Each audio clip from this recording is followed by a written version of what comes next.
L'histoire de la population transgenre depuis le début du XXe siècle, c'est d'abord l'histoire d'une population invisible qui se terre et qui se cache. Personne ne devait savoir qui j'étais pour la simple raison que la société n'aurait pas permis une chose pareille. C'est l'histoire d'une population humiliée qui n'a pas d'autre choix que d'encaisser. Oh, quelle horreur! Vous avez une photo de garçon. Mais vous présentez ça pour vous faire embaucher. Jamais on ne pourra vous croire, c'est pas possible. C'est l'histoire d'une population tourmentée qui parfois se déteste. Je ne savais pas pourquoi est-ce que j'avais une poitrine, alors que j'en voulais pas. Je rêvais que d'une chose, c'était qu'une voiture m'écrase. C'est l'histoire d'une population qui va investir les cabarets, être artiste et s'exposer pour exister. Les gens venaient vous voir parce que c'était vous avec ce côté ambigu qui les séduisait ou bien... Oui, venez par curiosité. Alors est-ce que ça ne vous a jamais gêné de vous dire... Pas du tout, j'étais ravie. C'est l'histoire d'une population précarisée qui doit parfois vendre son corps pour survivre. Est-ce que c'est un parcours obligé à prostitution ? L'un est lié à l'autre dans la mesure où nous n'avons pas le choix. Qu'est-ce qu'on fait pour trouver du travail ?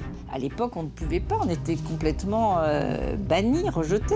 C'est l'histoire d'une population pointée du doigt qui doit se justifier pour se faire comprendre. Et c'est ton choix, hein, c'est toi qui as voulu être comme ça. Donc il ne faut pas vous plaindre, hein, les personnes trans, hein, c'est votre choix. Mais pas du tout. C'est l'histoire d'une population abandonnée qui va tomber sous le joug de la psychiatrie. Les personnes trans voulaient de la médecine, on leur a donné de la psychiatrie. La transidentité est classée dans les maladies psychiatriques. On a fait des électrochocs et on a fait également des lobotomies. C'est l'histoire d'une population en colère qui va entrer en résistance pour obtenir des droits. Tout ce qui est fait pour nous, sans nous, est contre nous. Devoir justifier devant 6 magistrats en robe noire qui vous êtes. Ouais, j'avais envie de leur faire un doigt d'honneur. Une histoire trans, 60 ans de combat pour exister, mais aussi 60 ans de souffrance, de générations sacrifiées, simplement pour avoir le droit de vivre. Que la société nous fasse une place, qu'on nous donne notre place.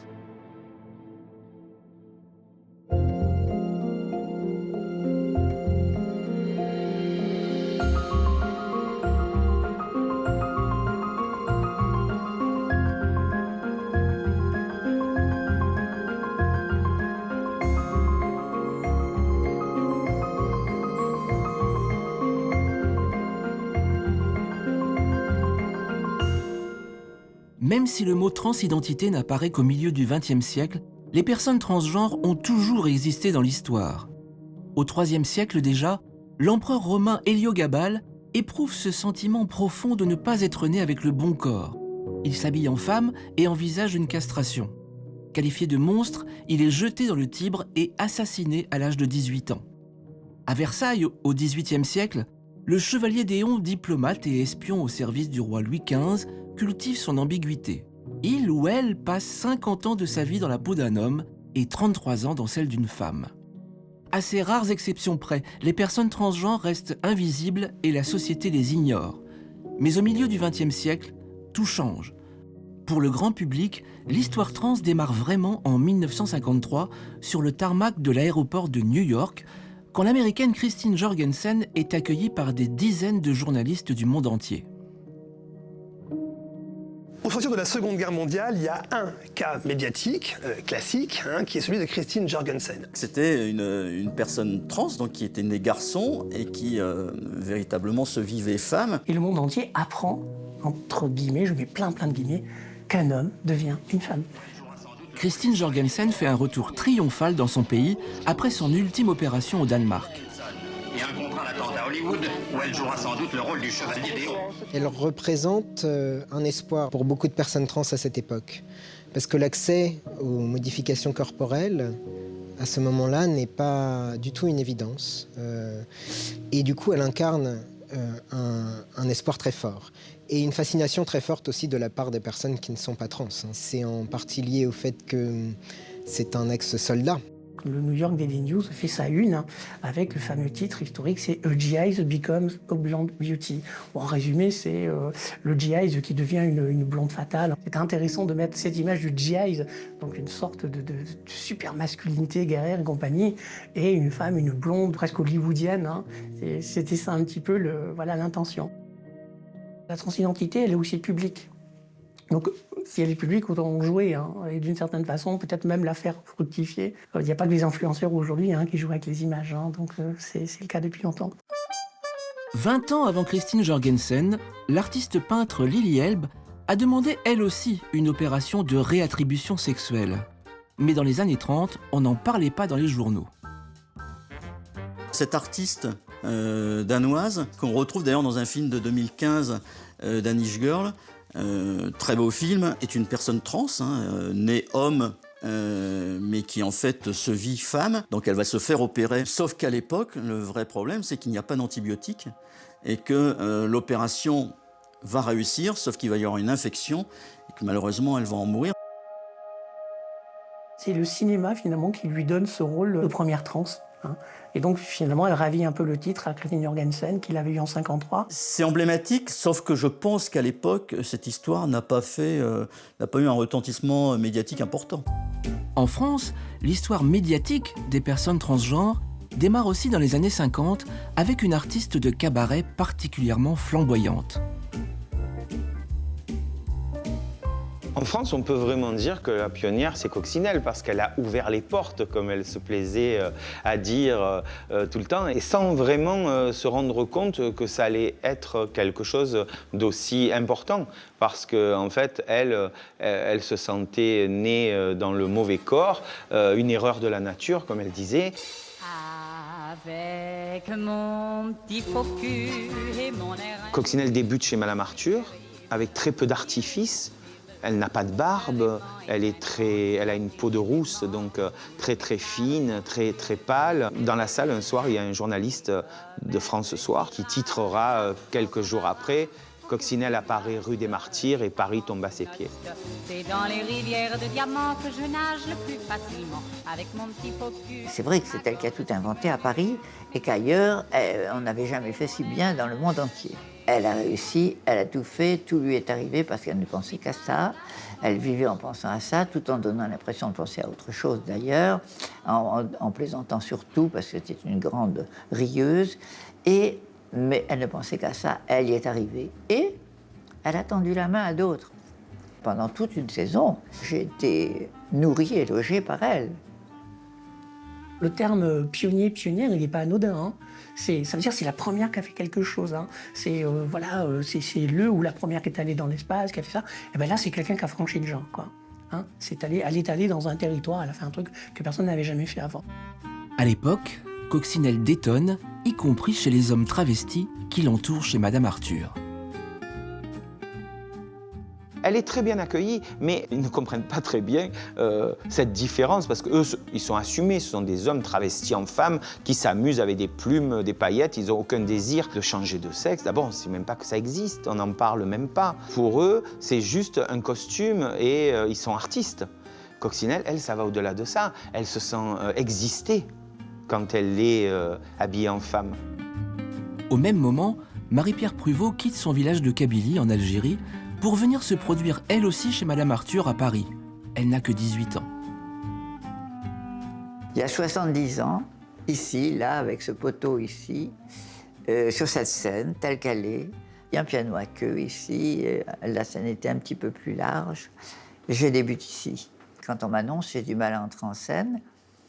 Et la patronne qui est un petit peu en face, en train de regarder ce que je vais donner, elle traverse la scène, elle vient me prendre, elle me tire et elle me met devant le micro, on me joue l'introduction au piano et je chante, c'est sorti comme ça, on ne sait pas comment. Connais bien dans les bras d'une personne du sexe opposé. Je suis toujours un peu émue de retrouver ce qui m'a donné le plaisir de la vie, parce que j'avais connu une vie enfermée. Comme très souvent, déjà à 4 ans et demi, j'étais toujours enfermée dans ma chambre, on se demandait ce que je faisais, je disais que je travaillais, et je travaillais beaucoup. Je me mettais devant la glace, je voyais le résultat devant la glace, c'est-à-dire quelque chose qui n'était pas très ragoûtant. Je me détestais. J'ai prié pour obtenir d'être une jeune fille en grandissant. Et les miracles ne s'est passé qu'en l'aidant un petit peu, oui. Lily Elbe ou Christine Jorgensen à l'étranger, Coccinelle ou Bambi en France, comment expliquer qu'à la même époque, presque simultanément, des personnes transgenres sortent de l'ombre, s'assument, alors qu'avant elles vivaient cachées? C'est la médecine qui a changé la donne. Endocrinologie et chirurgie. La science des hormones, qui permet de transformer le corps, a fait des progrès considérables. Et au lendemain de la Première Guerre mondiale, la chirurgie réparatrice, destinée au départ aux soldats mutilés de guerre, prend une direction plus esthétique. Dans les années 30, le sexologue allemand Magnus Hirschfeld peut désormais faire de nouvelles promesses à ses patients. À Berlin, dans son institut de sexologie, il accueillait beaucoup de personnes trans. Bon, à l'époque, on disait encore transvestis. C'est quelqu'un, c'est vraiment quelqu'un qui était extrêmement bienveillant. Il a suivi aussi Lily Elbe. Enfin voilà, il a beaucoup de personnes trans de cette époque-là sont passées par le cabinet de sexologie de Magnus Hirschfeld. Il était vraiment partisan du traitement du corps. Pour Magnus Hirschfeld, les personnes trans se sentiront forcément mieux psychologiquement si on parvient à modifier ce qui les dérange dans leur corps. C'est ce qu'un autre sexologue offre aussi à Christine Jorgensen, le GI devenu blonde fatale. À l'époque, elle est suivie par le disciple en fait de Magnus Hirschfeld, Harry Benjamin, sexologue, endocrinologue, et favorable aux modifications corporelles pour les personnes trans, favorable au traitement du corps. On est en 1953 et Harry Benjamin va définir le terme de transsexualisme. Il dit que les personnes trans sont dégoûtées par elles-mêmes. Par conséquent, elles veulent changer anatomiquement de sexe, et cette volonté demeure inaliénable, intacte, depuis l'enfance. À la même époque en France, Coccinelle ne bénéficie pas du même suivi. Sa transformation est plus empirique, sa prise d'hormones plus artisanale, et le cabaret est un lieu propice à l'entraide. À l'époque, ce sont les anciennes qui font des piqûres d'hormones aux autres. Elles se font elles-mêmes. Il y a des récits de personnes trans qui pouvaient accéder à des hormones qui n'étaient pas du tout aussi régulées dans leur délivrance qu'aujourd'hui. Au moment de Coccinelle, les hormones sont librement disponibles sur le marché, parce qu'il n'y a pas de protocole. Il n'y a pas d'uniformisation sur le territoire de la prise d'hormones. Elle a toujours fait tout toute seule. Alors, si c'est du courage ou de l'inconscience, il y a des moments où je me pose la question. Parce que, par exemple, quand elle apprend qu'il y a un chirurgien à Casablanca qui a fait d'un homme une femme, elle décide d'y aller le lendemain. Elle avait simplement, miraculeusement, trouvé celui qui allait pouvoir rectifier cette erreur de la nature, le docteur Bureau à Casablanca. Elle sait qu'une chose, c'est qu'elle ne veut plus avoir ses attributs masculins. Et si elle doit mourir, quant à mourir, mourir femme.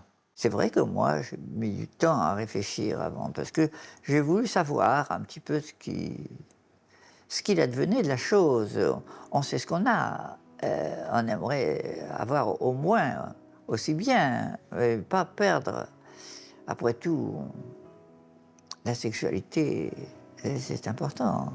Donc il fallait savoir si l'opération en question mutilait ou avantageait. Bambi attendra finalement 2 ans pour se rendre, elle aussi, à la clinique du docteur Bureau. En 1958, Coccinelle, toujours pionnière, veut franchir une nouvelle étape après son opération. Être une femme sur ses papiers d'identité. Elle est la première à obtenir un changement d'état civil. Ça s'est fait tout simplement. Son avocat a déposé un référé avec la facture de l'opération sur lequel était notée une transition d'un homme qui était devenu une femme, une vaginoplastie, une opération, et qui demandait qu'un gynécologue soit nommé pour réaliser une expertise. Le gynécologue a examiné Coccinelle et il a constaté qu'elle avait un vagin et il a dit « c'est une femme ». Ça a été beaucoup plus simple à cette époque-là. Elle a créé un précédent. À l'état civil, Jacques-Charles Dufresnoy devient en 1959 Jacqueline Charlotte Dufresnoy et elle décide, puisqu'elle le peut désormais, de se marier à l'église. Elle est allée à l'église des Abbesses, elle a rencontré le curé des Abbesses, il lui a dit « Jacques-Charles Dufresnoy est baptisé, Jacqueline Charlotte Dufresnoy, elle ne l'est pas. On va baptiser Jacqueline Charlotte Dufresnoy et comme ça, vous allez pouvoir vous marier à l'église. » Ça a été aussi simple que ça. La particularité de ce mariage très couru réside dans le fait que la mariée, Coccinelle, était, il n'y a pas si longtemps, un homme, tout au moins pour l'état civil. À la mairie du 18e arrondissement, les témoins furent légion pour contempler cette moderne héroïne des métamorphoses. En cette période de recensement, on saura enfin comment classer ce nouveau ménage. Bien sûr, les puritains, les ultra-catholiques, tout ça, criaient au scandale en disant « Mais vous vous rendez compte, un homme avec une robe blanche, elle était tellement belle. » Mais elle a divorcé 3 mois après. Et là aussi, ça fait un scandale médiatique et l'Église a très mal pris les choses. Et en fait, les pouvoirs publics ont complètement bloqué. Elle avait pu changer son état civil et ils ont complètement bloqué les changements d'état civil derrière, quoi. Beaucoup de personnes lui en ont voulu, de finalement son côté scandaleux et du fait qu'elle était ultra visible et que, en fait, elle faisait ce qu'elle voulait, quoi. Et en fait, elle faisait preuve d'une grande liberté. Moi, je faisais partie des gens qui disaient « Ouais, mais quand même, à cause d'elle, on ne peut plus changer d'état civil comme avant. » Je crois que c'est une erreur, je crois, de penser comme ça. Je pense que c'est plutôt les politiques qui font incriminer, d'avoir pris, c'est le conservatisme. Il va falloir attendre 1992, la condamnation par la Cour européenne des droits de l'humain, pour que la France, elle revienne et qu'elle permette des changements d'état civil. Dans le sillage de Coccinelle, Bambi parvient elle aussi in extremis à changer d'état civil. Sa vie de cabaret lui plaît, mais elle refuse de vieillir sur scène. Alors à 27 ans, elle fait un choix radical. Marie-Pierre Pruvot, elle décide de ne pas rester uniquement Bambi, même si elle ne renie rien de cette existence d'artiste, et elle décide de faire des études supérieures, après avoir passé son bac aussi extrêmement tardivement. Elle va faire des études très poussées, et elle va enseigner, sans d'ailleurs révéler qu'elle a été Jean-Pierre et qu'elle est maintenant Marie-Pierre. Pourquoi le dire? Personne ne devait savoir qui j'étais pour la simple raison que la société n'aurait pas permis une chose pareille. J'ai toujours eu peur qu'on me reconnaisse, qu'on sache qui j'étais, et que, au lieu d'être Mademoiselle Pruvot, je suis un peu le genre tableau de service, voyez-vous. Si on avait su, j'aurais pas pu rester dans l'enseignement. Il aurait fallu que je quitte. Et puis ça aurait été un échec terrible dans ma vie pour moi. Si Bambi fait très tôt le choix de l'anonymat, Coccinelle n'hésite pas bien des années plus tard à la télévision à faire le récit de ses années cabaret. Les gens venaient vous voir parce que c'était vous avec ce côté ambigu qui les séduisait ou bien... Oui, venez par curiosité. Alors, est-ce que ça ne vous a jamais gêné de vous dire... Pas du tout, j'étais ravie. Ah, pardon. Ils venaient me voir, c'était le principal. Ah oui, d'accord. Coccinelle et Bambi auront donc vécu leur transition avec une forme de légèreté dans l'ambiance festive des cabarets. Mais dans les années 60, pour celles et ceux qui sont loin du milieu artistique, la vie s'annonce beaucoup plus compliquée. Dans l'impossibilité de changer d'état civil jusqu'en 1992, les personnes transgenres doivent composer entre l'image qu'elles donnent d'elles-mêmes et la réalité de leur papier d'identité. Oh, quelle horreur! Vous avez une photo de garçon. Mais vous riez, oui, peut-être. Mais vous présentez ça pour vous faire embaucher. Jamais on ne pourra vous croire, c'est pas possible. Malgré la brutalité de ses propos, Marie-Andrée Schwindenhammer, cette infirmière transgenre, a pour ambition de faciliter la vie des personnes trans. En 1965, elle crée l'association AMAO. Lorsque la MAO a été créée et que Marie-Andrée Schwindenhammer, qui est la créatrice de la MAO, nous a demandé d'y adhérer, on s'est récrié. Parce que AMAO, ça veut dire Association des malades hormonaux. Alors, passer pour des malades, merci beaucoup, c'était pas notre genre. On voulait surtout pas passer pour des malades. L'objectif de l'AMAO, donc en 65, c'est comme d'autres associations qui vont suivre, celle de Marie-Ange Grenier, par exemple, dans les années 80, ou la AT en 92 à Marseille, c'est d'abord de faire du support et de l'entraide. Et l'association, sa présidente, va proposer de faux papiers d'identité en accord avec des autorités locales, notamment policières et administratives, qui vont juger que pour certaines personnes trans, il serait plus facile pour elles d'avoir non pas un changement d'état civil, on est bien en deçà de ces questions, mais un papier qui, sans validité juridique, pourrait être présenté en cas de contrôle d'identité pour expliquer la transidentité, par exemple. Ces premiers bricolages associatifs vont donner lieu aux premières revendications. Et ces premières revendications, elles sont encore d'actualité aujourd'hui. Comment avoir une vie vivable lorsque l'administration ne permet pas aux personnes, ne serait-ce que d'avoir une inscription à l'état civil à l'identique de ce que les personnes vivent, ressentent à l'intérieur d'elles-mêmes. Lorsqu'on était trans, on ne pouvait pas trouver de travail. Souvent, on était rejeté de sa famille. Donc, on n'avait plus de moyens de subsistance. Donc, la prostitution devenait une forme, finalement, de survie. La plupart des personnes trans ne trouvent pas d'emploi et vivent dans la précarité. Beaucoup n'ont pas d'autre choix que de vendre leur corps pour survivre. Est-ce que c'est un parcours obligé, la prostitution? L'un est lié à l'autre dans la mesure où nous n'avons pas le choix. La société n'est déjà pas faite pour l'être humain soi-disant normal. Tellement de nos normaux s'y sentent mal. Comment pouvez-vous penser que pour nous, on ait préparé quelque chose? Rien. Nous sommes considérés moins que des chiens. Cette souffrance infligée par la société me semble intolérable. Et c'est pour ça que je fais ce film. En 1992, le déchirant témoignage de Simone, réalisé par Mireille Dumas, est suivi par 8 millions de téléspectateurs à 22h30 sur TF1. Simone reste aujourd'hui le symbole intemporel de la détresse des personnes transgenres face au rejet de la société.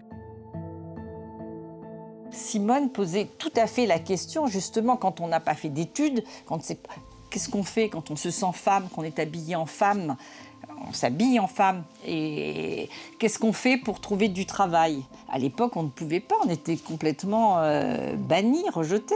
Donc, où on allait faire du cabaret, effectivement, il y en a quelques-unes qui s'en sortaient comme ça. Et les autres, pour beaucoup, faisaient le trottoir. Simone, c'est pas une construction. Hein, j'ai rencontré d'autres Simone. Quand je dis ça, c'est pas péjoratif du tout. Du tout, au contraire. Mais ça veut dire que la représentation, elle était déjà plus proche du réel, elle était authentique. C'était rare de trouver une personne trans à cette époque-là qui prenait la parole pour dire « je suis travailleuse de sexe, je suis en situation de précarité ». Elle me disait, mais comment quelqu'un qui n'existe pas, qui a un rebut de la société, elle se vivait comme ça, comment je peux vous intéresser? Je suis transparente aux yeux des gens. Simone, c'est tout ce qu'on ne voit pas, tout ce qu'on cache, tout ce qu'on ne veut pas voir. C'était important de montrer qu'il n'y avait pas grand choix. Maude Marin, par exemple. Maude Marin qui a été, quand même, il faut le savoir, la première avocate homme devenue femme. Et Maude Marin, elle a été pendant très très longtemps dans la prostitution. Et elle en parlait. Elle s'en est sortie parce qu'elle a trouvé à un moment donné quelqu'un qui l'a aidé à faire ses études. Pour les personnes transgenres, la mise au banc de la société se double aussi d'une forme d'incompréhension qui persiste encore aujourd'hui. La transidentité, c'est pas un choix. J'ai entendu combien de fois de dire « mais c'est ton choix, hein, c'est toi qui as voulu être comme ça, donc il ne faut pas vous plaindre, hein, les personnes trans, hein, c'est votre choix ». Mais pas du tout. C'est pas un choix, ça se subit, la transidentité. On a ça en naissant. C'est quelque chose qu'on porte en nous. Et après, il faut le vivre. Et chacun le vit comme il peut. Toutes les personnes ne veulent pas forcément avoir des recours à la chirurgie, c'est-à-dire par exemple se faire opérer. On peut dire qu'il y a des transidentités, pas une transidentité, voilà, qui serait la norme avec un parcours unique et standard qu'on pourrait transposer à toutes les personnes. Si je prends mon cas, je suis une femme trans, et depuis l'âge de 4-5 ans à peu près, alors sauf qu'on ne parlait pas de transidentité dans les années 60, je sais qu'il y a un truc qui ne va pas en moi, parce qu'en effet, je me considérais comme une petite fille. Les premiers décalages, c'était dès la classe maternelle. Ce refus d'être un garçon, on m'a signé garçon et je ne comprenais pas pourquoi je ne pouvais pas aller avec les filles, pourquoi je ne pouvais pas aller avec les toilettes des filles, pourquoi il y avait quelque chose qui n'allait pas. C'était plus au niveau de l'adolescence où je me posais des questions où, par exemple, je ne savais pas pourquoi est-ce que j'avais des menstruations, pourquoi est-ce que j'avais une poitrine, alors que j'en voulais pas. Je rêvais que d'une chose, c'était qu'une voiture m'écrase. C'était à ce point-là. Il y a un taux de suicide chez les personnes trans supérieur à la population générale. Et en fait, c'est impossible pour eux de continuer à vivre dans un corps et dans un rôle social c'est ne pas être soi. C'est toujours devoir jouer un rôle, être quelqu'un d'autre que ce qu'on ressent être. Dans les années 50, la situation s'aggrave encore pour les personnes transgenres. Au rejet et à l'incompréhension s'ajoute une prise de pouvoir par des psychiatres qui s'inventent spécialistes de la transidentité. Dans les années 50, il y a une autre approche qui émerge, c'est l'approche psy, qui est portée notamment par un psychologue qui s'appelle John Monnet aux États-Unis et qui est portée aussi par un psychiatre qui s'appelle Robert Stoller. Les psychiatres s'autoproclament comme étant les personnes devant prendre en charge les personnes trans. À l'époque, on disait personnes donc transsexuelles. On part du principe que des personnes qui veulent changer de genre, il y a quelque chose qui n'est pas normal, quoi. Hein, c'est quelque part, il y a peut-être une maladie mentale qui est sous-jacente, et c'est resté jusqu'à aujourd'hui d'ailleurs. C'est toujours dans certains imaginaires. Ce qui a créé finalement une tension entre deux grandes approches, à savoir l'approche plutôt côté sexologie, endocrinologie, où il s'agissait de traiter le corps, on accédait à la demande des trans. C'est Harry Benjamin, c'est Magnus Hirschfeld, et les psys, Monnet, Stoller, qui, eux, préconisaient plutôt le traitement de l'âme. On leur a fait tout un tas de soins de neuroleptiques et autres. On a fait des cures de séquelles, ça provoque des comas en fait, et on réveille les gens ensuite. On a fait des électrochocs et on a fait également des lobotomies. C'était des soins sous contrainte. Aucune personne n'a demandé ces soins-là.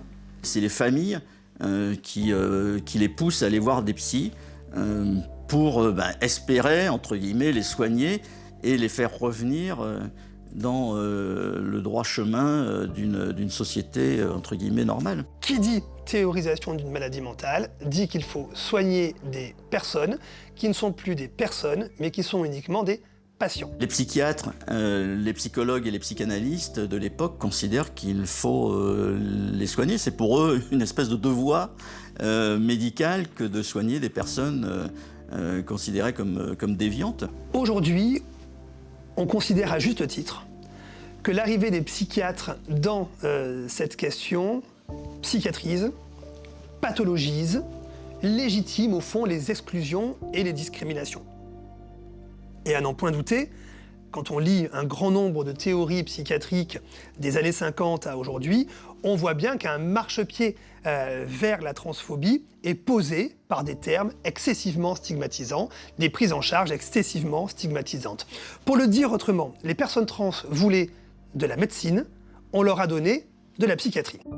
Les psychiatres vont se focaliser pendant 20 ans sur le traitement exclusif du cerveau, sans résultat probant.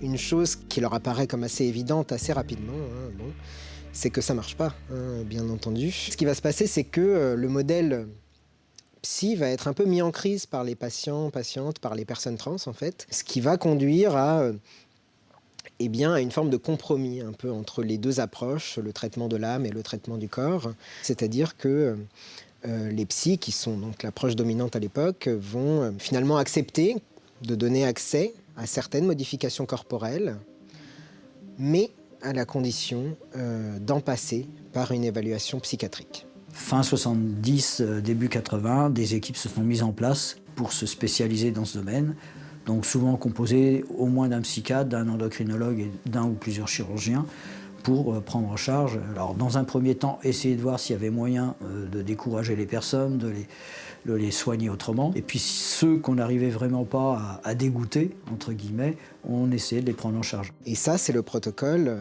qui est toujours le protocole qu'on connaît à l'époque contemporaine, en fait. Dans les années 80, ce protocole est mis en place autour du psychiatre Jacques Breton à l'hôpital Fernand Vidal à Paris. En 1987, dans les fameux dossiers de l'écran sur Antenne 2, Jacques Breton expose sa théorie avec l'assurance de celui qui sait. On peut prendre une décision qui a pris une observation extrêmement prolongée, 1 an, 2 ans, 3 ans, quelquefois plus. Dans la mesure où l'on ne peut se permettre actuellement en France d'opérer que des gens chez qui il y a aussi le transsexualisme est certain, dans la mesure où il s'agit d'un acte thérapeutique chez des gens qui ont une souffrance profonde et qu'on peut considérer de ce fait comme des malades.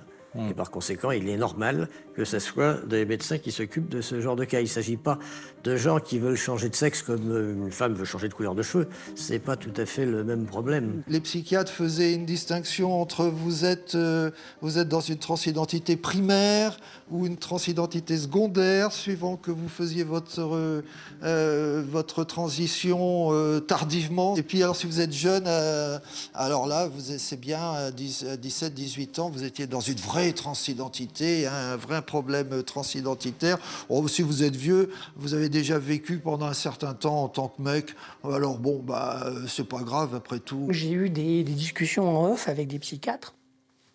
Et il y a même une de ces psychiatres qui m'a dit « Ah, mais moi, je l'ai fait tenir le plus longtemps que je peux. » Elle me le dit cash comme ça, le plus longtemps que je peux.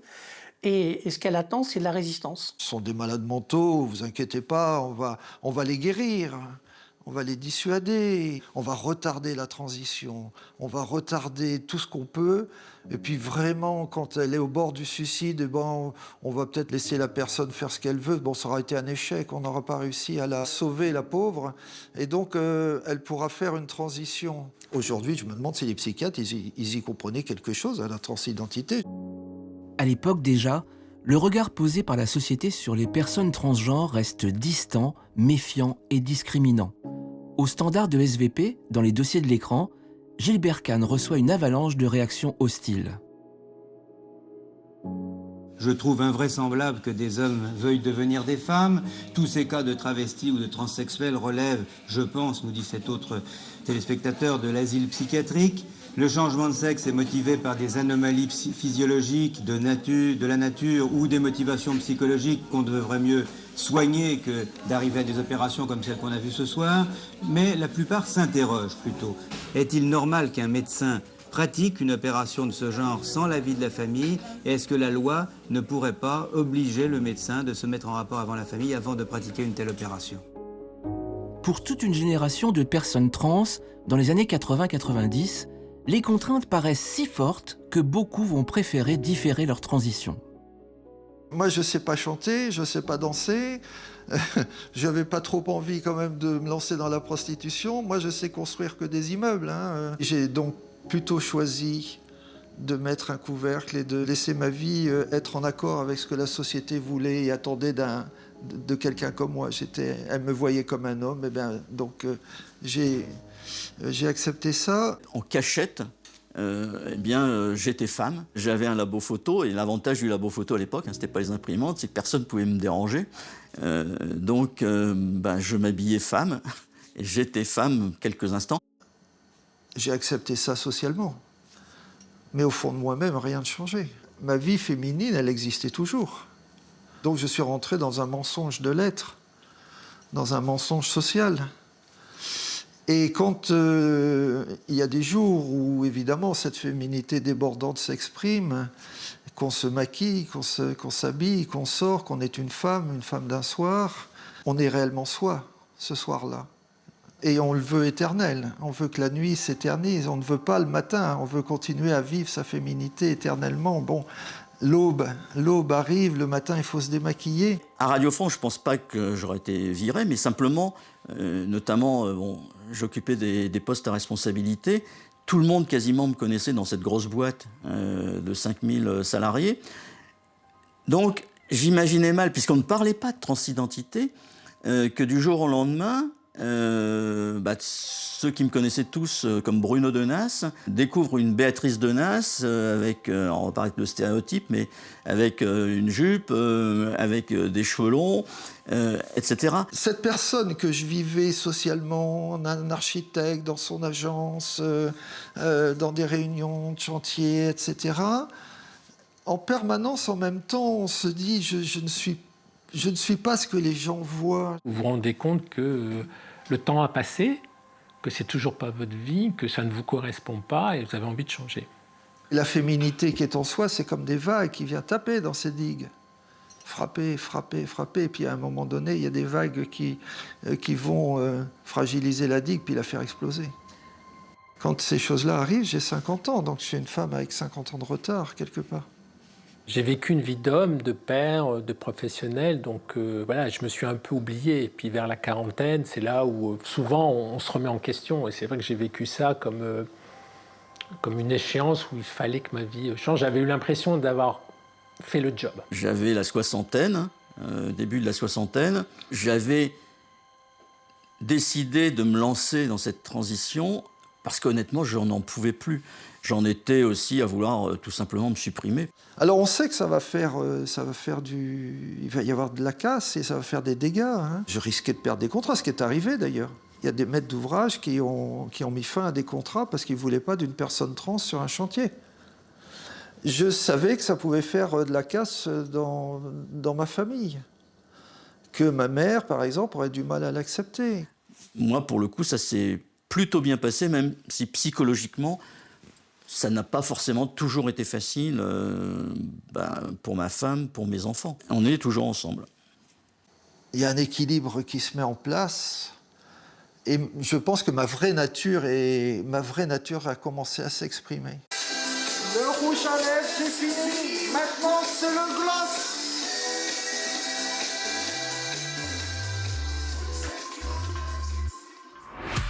Dans les années 90, en réaction au pouvoir grandissant des psychiatres, des revendications vont naître, des associations vont se créer. Dans les années 90, les patients qui jusque-là étaient isolés, les patients qui jusque-là étaient dans le secret, dans le silence, dans le tabou, dans l'exclusion, vont finir par se rencontrer. Et le premier lieu de rencontre, c'est la salle d'attente des psychiatres. Le fait qu'on puisse se parler, du coup on n'est plus isolés les unes des autres et qu'on puisse partager nos expériences, notamment ceux avec les psychiatres. Que du coup ça s'est passé avec ton psychiatre, ça s'est passé comment, moi comme ci, moi comme ça.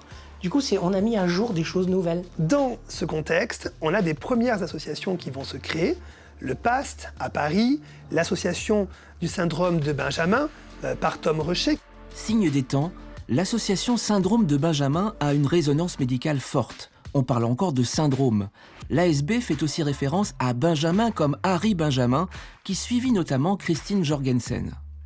Tom Rocher, Modius Thomas et d'autres vont mettre en place des dossiers sur les traitements hormonaux, vont aller voir les chirurgiens un peu partout en Europe pour s'enquérir de leurs techniques. Ce sont aussi des associations qui interpellent les protocoles hospitaliers.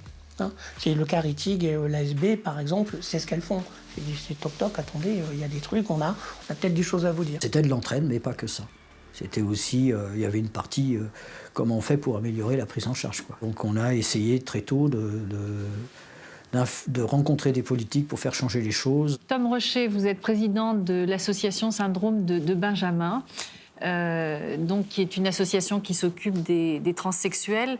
Vous entendez souvent des transsexuels qui vous parlent d'exclusion, de rejet, ou vous avez le sentiment, vous, justement, qu'il y a de plus en plus d'intégration? Il y a les deux.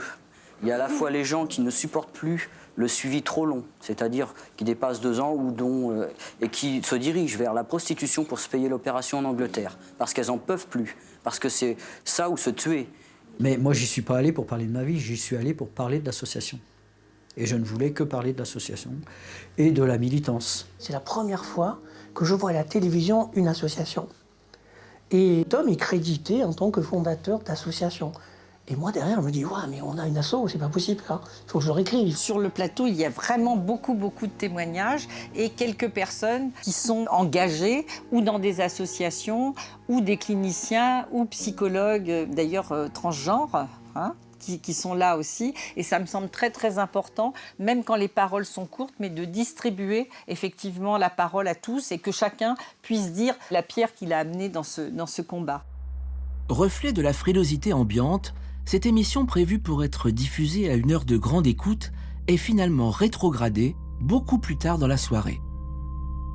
C'est prévu en prime time et le matin de la diffusion, le président directeur général de France Télévisions prend peur parce qu'il y a un papier qui dit attention, racolage, comment se fait-il que des transsexuels arrivent à l'antenne en prime time alors que l'émission de Bernard Pivot arrive en deuxième partie de soirée. Il prend peur et le matin même, il inverse la diffusion.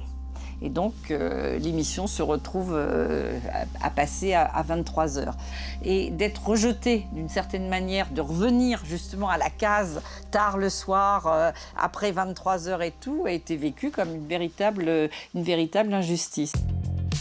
À la même époque, la mobilisation des associations se concentre sur le changement d'état civil, toujours interdit depuis le mariage de Coccinelle en 1962.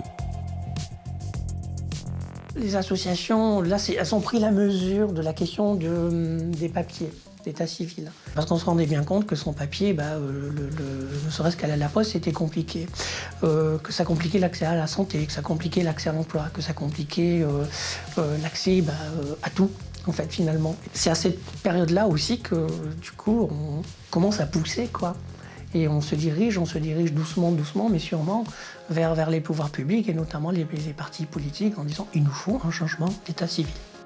Une revendication qui sera satisfaite en 1992 après une décision de la Cour européenne des droits de l'homme qui condamne la France. Le changement d'identité redevient possible, mais sous condition. La mobilisation ne s'arrête pas là. Une nouvelle fois, Tom Rocher est à l'initiative. En 1997, il crée la marche Existrance. L'idée de Tom Rocher n'est pas simplement de créer un espace de visibilité, c'est de créer un espace de rassemblement. Au début, il y avait 60 personnes, les 2 premières années. Ça a commencé un peu à s'étoffer parce que les gens ont osé nous demander « est-ce qu'on peut venir avec nos banderoles ?» Oui, bien sûr, on attend que ça. Au départ, on essayait de s'intégrer dans le mouvement LGB et en fait, on n'y arrivait pas. On n'y arrivait pas. Et souvent, on s'entendait dire « mais vous les trans, vous avez des revendications compliquées, vos associations c'est compliqué, vos identités c'est compliqué, enfin tout était compliqué. » En France, si le sigle LGB est apparu en 1990, le T de trans n'y sera adjoint que 10 ans plus tard. Pour les gays, les hommes gays et les femmes lesbiennes, la question trans, c'était quelque chose qu'il fallait mettre de côté. Et donc elle naît comme ça, un petit peu par... c'est une sorte de colère, quoi, en disant, bon, si on n'a pas notre propre marche, on va continuer d'être invisible. Ce qu'on reproche aussi au mouvement gay et lesbien, c'est d'avoir un peu oublié que Marsha P. Johnson, une des grandes figures transgenres aux États-Unis, fut en première ligne lors des émeutes de Stonewall en 1969 à New York. Émeute à l'origine de la Gay Pride. Quand je vais à l'Existence, c'est pour montrer publiquement que nous existons, qu'on a des revendications sur notre citoyenneté aussi, tout simplement.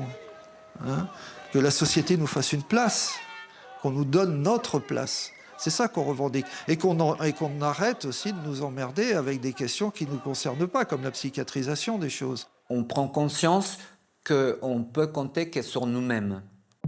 En 1999, l'américaine Monica Helms crée le drapeau trans, distinct du drapeau gay et lesbien.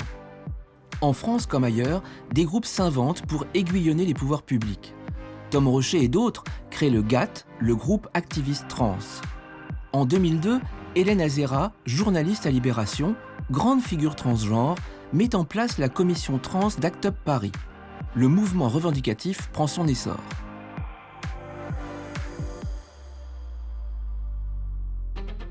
Cinq ans plus tard, en 2007, une toute jeune retraitée de l'enseignement secondaire révèle dans un livre, Marie parce que c'est joli, qu'elle n'est pas seulement Mademoiselle Pruvot, mais qu'elle a été Bambi, artiste de cabaret transgenre.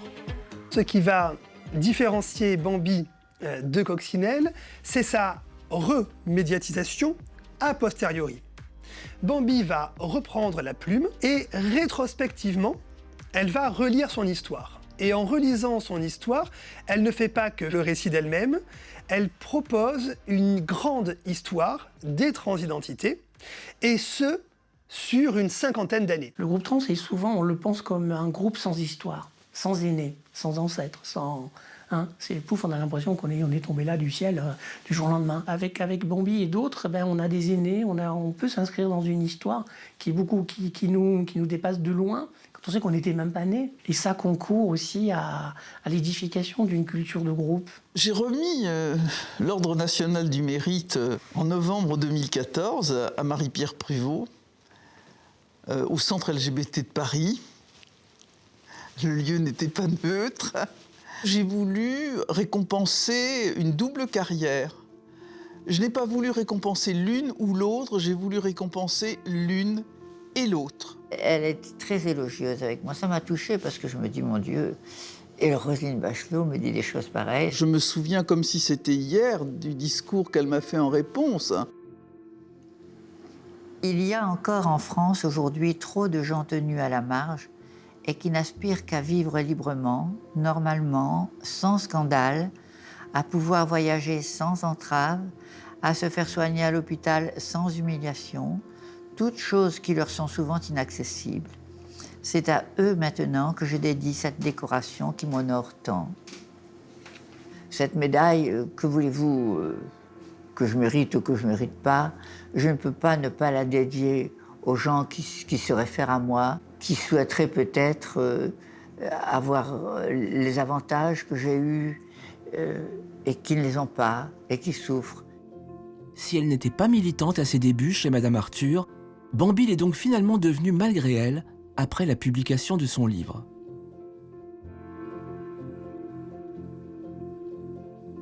Les années 2010 vont voir apparaître des personnes trans qui, de fil en aiguille, auront appris ce qu'était la théorie queer, les études LGBT, le droit des minorités, les droits humains.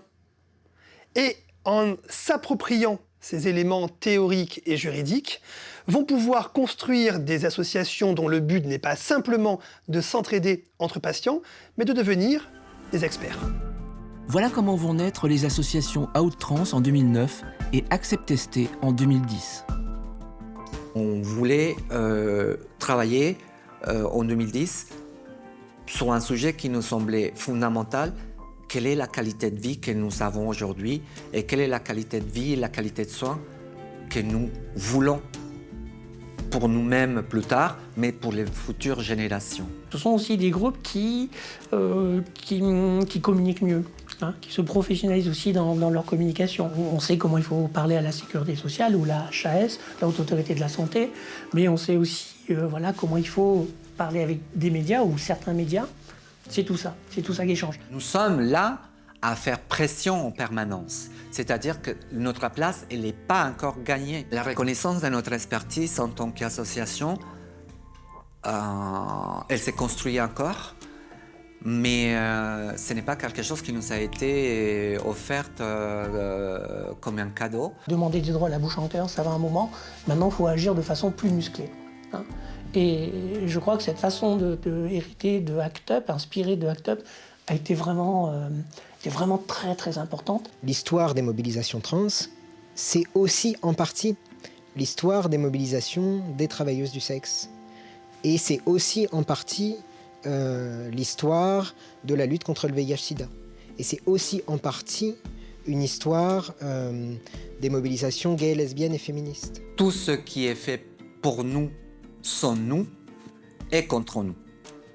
Et que cette notion-là, il faut qu'elle soit encore bien présente. C'est une notion qui vient de la lutte contre le sida, mais qui s'applique aussi aux questions trans. Rien pour nous, sans nous. En 2010 toujours, Roselyne Bachelot, alors ministre de la Santé, prend une décision qui fera date. Quand je suis nommé ministre de la Santé, c'est là que ce que j'avais senti de manière diffuse, mais que je n'avais pas vraiment évalué, prend tout son sens. C'est-à-dire que, très clairement, la transidentité est classée dans les maladies psychiatriques. Il y a sûrement une prise de conscience par la ministre de la Santé des dégâts de la transphobie et des dégâts de la psychiatrisation. Et je me souviens encore de la réunion de travail que j'ai avec la Direction générale de la santé et où j'annonce que j'ai l'intention de sortir la transidentité de la classification des maladies psychiatriques. Oh là là! Seigneur Dieu, s'il existe! Symboliquement, ça montre que, notamment les institutions, le pouvoir politique,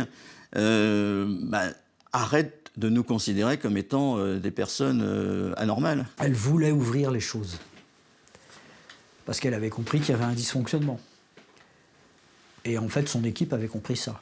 Ça a été le début, une petite brèche, effectivement. Donc, en ce sens, on ne peut que la remercier de l'avoir fait. Dans cette aventure qui est la lutte pour l'égalité des droits, c'est pas anodin.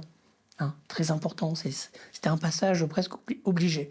Par contre, dans les faits, c'est toujours le psychiatre qui reste la pièce centrale du dispositif. Et donc, ça veut dire que la psychiatrie, elle a tout son pouvoir. Ça ne changera pas grand-chose, en fait, dans ce qu'on appelle à l'époque le parcours médical trans, qui reste encore très psychiatrisé et très pathologisant. Les trans doivent toujours continuer, selon les standards de soins internationaux, d'en passer par une évaluation psychiatrique pour avoir le droit d'avoir accès à des modifications corporelles médicalisées. Pour moi, c'est le début aussi du transwashing. Parce que dans la réalité, dans la pratique, Madame Bachelot, elle a laissé toutes les pratiques pour accéder au parcours de transition dans le même état qui était avant cette notion de psychiatrisation. Il y a eu un remaniement ministériel et j'ai quitté le ministère de la Santé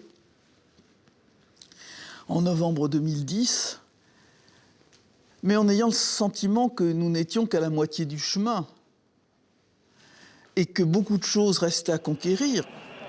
Il faudra encore attendre 6 ans de plus pour convaincre les pouvoirs publics de la nécessité d'une loi permettant d'alléger le protocole mis en place. Avant 2016, en France, comme dans beaucoup d'endroits, eh bien, les trans étaient plus ou moins obligés d'en passer par une chirurgie de stérilisation pour avoir le droit de changer de sexe à l'état civil. Autrement dit, pour changer d'état civil, il faut obligatoirement subir une opération de l'appareil génital pour rendre la transition irréversible. C'est une barbarie. Imposer la transformation du corps, une opération uniquement pour des problèmes administratifs, on touche à l'intégrité de la personne pour ça. Mais c'est inacceptable. Ça m'a rendue militante plus que je ne l'étais encore jusque-là.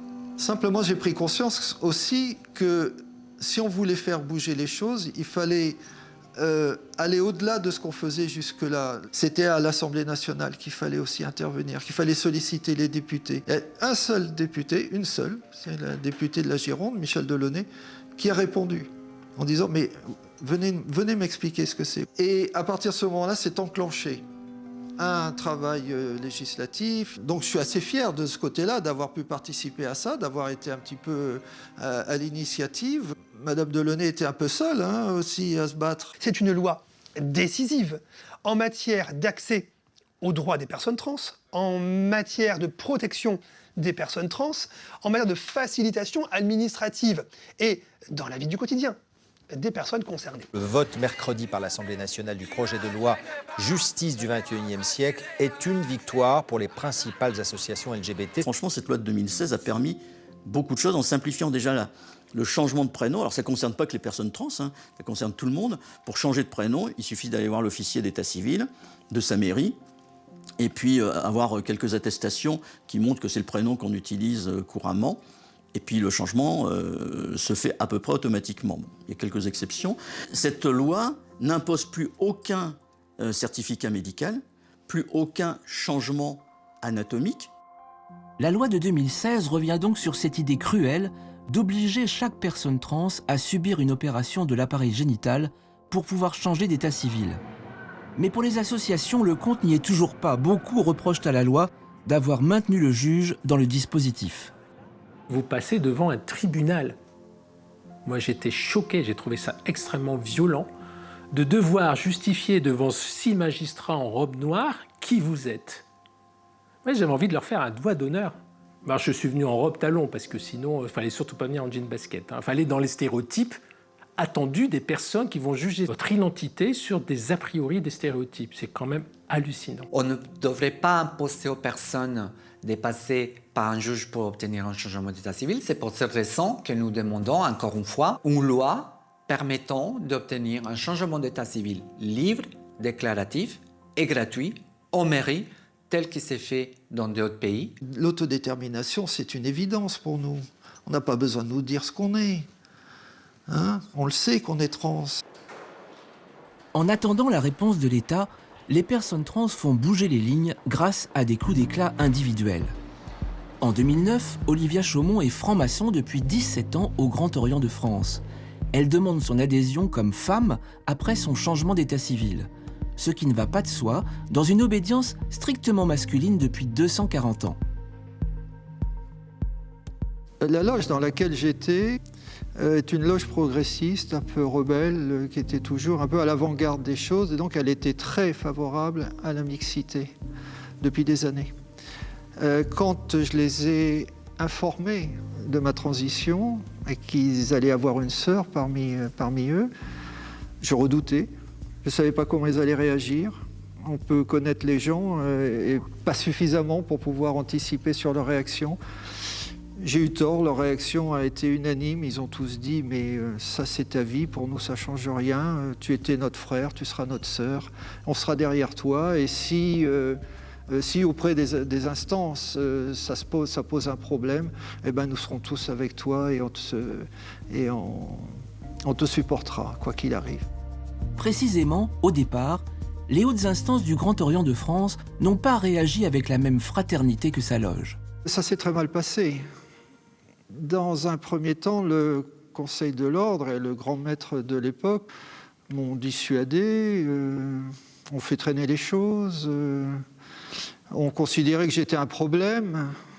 Quel cas j'ai dit non, je ne suis pas un problème, je suis un être humain qui pose peut-être un problème. Donc ils ont tout fait pour que je parte, ce que j'ai refusé. Pendant toute cette année qui s'est passée, j'ai vraiment senti ce que c'était que d'être rejeté à raison de son genre. Au bout d'un an, le Conseil de l'Ordre a finalement accepté, on peut imaginer pas du tout de bon cœur, de m'intégrer, parce que moi je menaçais aussi d'aller devant les tribunaux. Et c'est comme ça que je suis devenu donc la première sœur, membre du Grand Orient de France depuis sa création en 1773. Cela montre que les personnes qu'on a hélas trop souvent marginalisées sont des lanceurs ou des lanceuses d'alerte qui font progresser la démocratie. Peut-être qu'un jour, un prêtre fera sa transition de façon éclairée et dira « Mais sacerdoce in aeternum, pourquoi est-ce que moi, femme, je ne peux pas continuer d'exercer ce sacerdoce ?» En mars 2020, Mariko devient la première maire transgenre élue à Thilloy-les-Marchiennes, un village du nord de 500 habitants, avec plus de 63% des voix au premier tour. Ça a ouvert une porte de montrer qu'une personne trans peut être élue et être utile à la société et n'est pas un rebut de la société. Donc ça, c'est important et c'est un message d'espoir qui m'a été exprimé à travers des milliers de messages et de lettres, de dire merci. On m'a dit merci pour ça. L'élection d'une première maire transgenre, j'aimerais bien le considérer comme un non-événement. Mais c'est un événement. Parce que cela montre que le déni de citoyenneté qui avait été fait à ces personnes est en train un tout petit peu d'être émietté. Une manière de lutter contre la transphobie, c'est de rentrer dans une normalité. Voilà. Et en ayant des rôles modèles ou des modèles dans la société qui incarnent cette normalité, ça banalise les choses et il n'y a plus de raison de s'opposer. Les générations d'avant ont ouvert la voie à celles d'aujourd'hui. Andrea Furet est une jeune femme trans de 21 ans, elle est comédienne et elle a pu faire une transition précoce avant 18 ans. On fait partie d'une génération où on a beaucoup plus... on a Internet à disposition, on a de plus en plus de personnes transgenres autour de nous, de personnes queer. Mes parents m'ont beaucoup soutenue. Vu que j'étais mineure, j'étais obligée de passer par eux pour avoir des accords, pour entamer une transition. Et ils ont pris en charge tous les traitements à suivre et les étapes à poursuivre assez rapidement. Donc j'ai eu de la chance. En 2021, Andrea fut l'héroïne principale de la fiction Il et Elle, diffusée en prime time sur TF1. Je suis née dans le mauvais corps.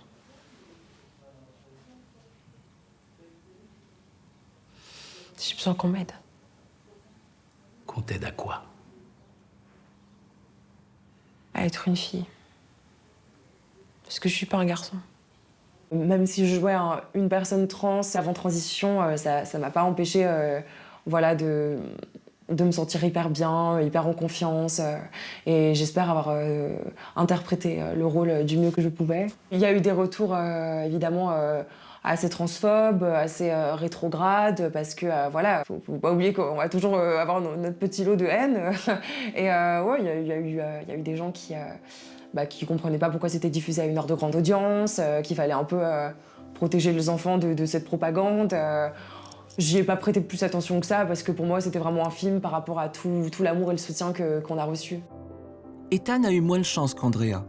Rejeté par ses parents, il a été hébergé par la Fondation Le Refuge, qui a soutenu sa transition dès l'âge de 22 ans. Si j'étais resté chez mes parents en tant que Lucie, parce que mon ancien prénom c'était Lucie, je pense que ma vie n'aurait pas été longue, parce que j'aurais pas eu le mental pour vivre une vie qui n'était pas la mienne. En 2022, il participe à un film de témoignage réalisé pour la Fondation Le Refuge.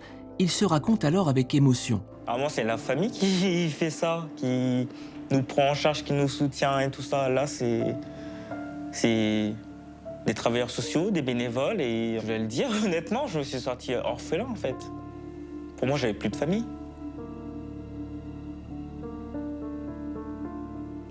C'est ahurissant quand même. Quand je vois le film, je me vois moi, mais il y avait beaucoup de larmes à ce moment-là, en fait. Et là, je me dis, malgré tout, j'en sors vainqueur. J'avance, je me fais confiance, et là, ma transition est bientôt terminée. Le shooting photo, c'était vraiment parce que je venais de terminer ma deuxième opération pour la torsoplastie, l'ablation des seins. Et en fait, c'était la première fois où j'étais pas complexé par mon torse, enfin par mon nouveau torse. Ça montre ma rage de vie. Ça montre aussi un homme, en fait, juste un homme qui est fier de lui. Une fierté retrouvée. Et si c'était ça, le but ultime ? Qu'aurait pensé Simone, la prostituée du Bois de Boulogne, décédée en 2003, de toutes les avancées obtenues par les associations ? Même si rien n'est définitivement acquis, 60 ans de combat ont permis aux personnes trans d'exister enfin. Et sur mon passeport, qu'est-ce que je vois, Chaumont? Bon, Chaumont, ça n'a pas changé, mais attention, après, ligne du dessous, Olivia. Sexe, F. Cette petite lettre-là, F, elle n'est pas facile à obtenir, je peux te dire. Mais j'en ai rêvé pendant longtemps. Les générations d'avant se sont beaucoup battues pour conquérir leurs droits. Des pionnières ont ouvert la voie. La loi a certes évolué, mais la société n'a pas encore réussi cette nécessaire conversion du regard sur les personnes trans. Au contraire, la transphobie d'aujourd'hui opère de plus en plus à découvert, et elle se fonde encore, à tort, sur des théories psychiatriques qui ont marqué au fer rouge l'histoire contemporaine de la population trans. Tout ça mérite une réparation. Et nous ne voulons pas une réparation matérielle. Nous voulons une réparation morale. Nous voulons une réparation digne et humaine. C'est-à-dire humaniser la vie des personnes trans, le futur des personnes trans. Ça commence à partir du moment où l'État reconnaîtra la maltraitance transphobe qui nous a été imposée pendant des décennies.